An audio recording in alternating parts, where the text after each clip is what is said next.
Assalamualaikum warahmatullahi wabarakatuh. Perkenalkan, saya Firdayana, NIM 2020401242. Baiklah, pada kesempatan kali ini saya akan menjelaskan materi tentang kisah-kisah dalam Al-Quran, mata kuliah studi Al-Quran yang diampu oleh Ibu Dr. Dwi Ratnasari, SAG, MAG. Secara bahasa, kata qasas berasal dari bahasa Arab yang artinya mencari jejak. Secara terminologi, Mana Al-Qatan mendefinisikan Qisasul Quran sebagai pemberitahuan Al-Quran tentang hal ihwal umat-umat terdahulu dan para nabi, serta peristiwa-peristiwa yang terjadi pada masa lalu. Kisah dalam Al-Quran pada umumnya mengandung unsur pelaku. Pelaku kisah dalam Al-Quran tidak hanya manusia, melainkan ada juga malaikat, bahkan burung dan semut atau binatang. Yang pertama, pelaku binatang, seperti yang dijelaskan dalam surah An-Naml ayat 18-19.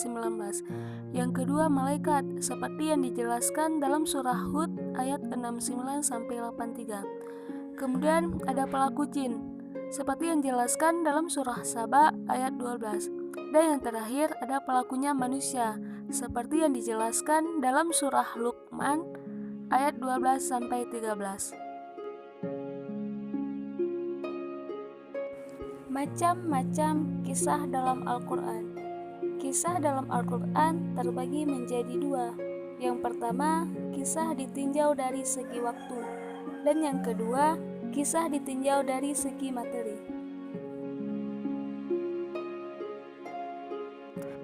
Kisah Al-Quran jika ditinjau dari segi waktu terbagi tiga. Yang pertama, kisah gaib yang terjadi pada masa lalu. Contohnya, kisah penciptaan Nabi Adam dan kehidupan ketika di surga, seperti yang terdapat dalam surah Al-A'raf ayat 13-14. Yang kedua, kisah gaib yang terjadi pada masa kini.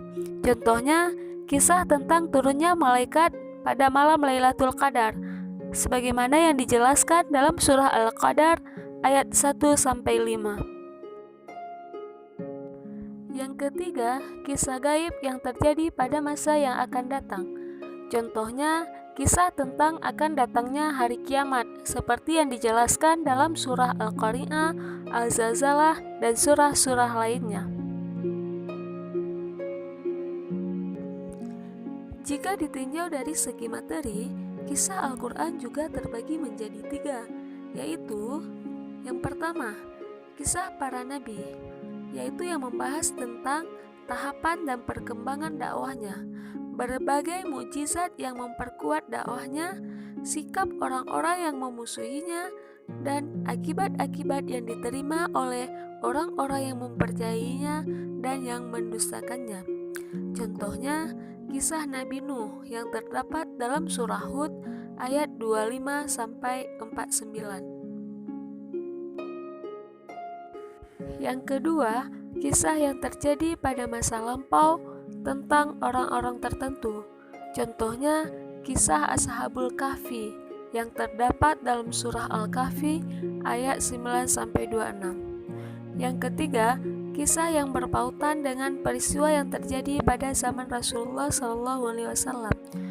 Contohnya, kisah tentang hijrahnya Nabi Muhammad yang terdapat dalam surah Muhammad ayat 13.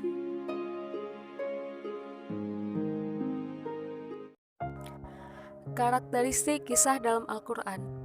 Kisah dalam Al-Quran memiliki karakteristik tersendiri yang berbeda dengan cerita dongeng pada umumnya.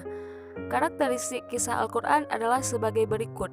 Yang pertama, gaya bahasanya indah dan sederhana. Yang kedua, materinya bersifat universal. Yang ketiga, materinya hidup, aktual, mampu menerangi jalan menuju masa depan yang cemerlang dan tidak membosankan. Yang keempat, kebenarannya dapat dibuktikan secara filosofis dan ilmiah. Dan yang kelima, penyajiannya tidak pernah lepas dari dialog yang dinamis dan rasional. Tujuan kisah dalam Al-Quran. Tujuan kisah dalam Al-Quran adalah menjadi bukti yang kuat bagi umat manusia bahwa Al-Quran sangat sesuai dengan kondisi mereka. Apalagi kisah dalam Al-Quran memiliki tujuan ganda, yakni di samping pengajaran dan pendidikan juga berfungsi sebagai hiburan.